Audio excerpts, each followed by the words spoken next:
மகர ராசியில் உள்ள ஆண்கள் சுகபோகி, ஜாலியாக வாழணும், ஆடம்பரமாக வாழணும், காரு வண்டி பங்களாங்கள் வாங்கணும், கடன் வாங்கினாலும் திருப்பி அடைச்சிக்கலாம் அப்படின்னு சொல்லக்கூடிய ஆதங்கத்தில் வாழ்க்கையை பிரதிபலிக்கக்கூடிய தன்மை உடையவங்க மகர ராசி ஆண்கள். ஆனால் மகர ராசி பெண்கள் பாசத்துக்கு அதிபதியானவங்க, படிப்பில் சிறந்து விளங்கினவங்க, படிக்காத மேதையும் கூட. தான் குடும்பம், தான் கணவர், தான் பிள்ளைங்க, தான் மாமனார் மாமியார் மேலே அளவு கடந்த பாசம் உடையவங்க. ஒரு குறிப்பிட்ட காலத்தில் வெளிநாடு வெளிதேசம்லாம் போயிட்டு வரக்கூடிய தருணமும் உண்டு. அந்த மாதிரியான யோகமும் உண்டு.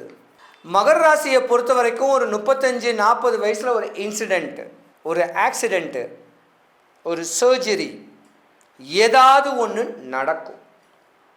இல்லை இடுப்புக்கு கீழே பலம் இருக்காது, அங்கே வீகிரணமாகும், உடம்பு அங்கம் ஏதாவது ஒரு குறைபாடுகள் ஏற்படும்.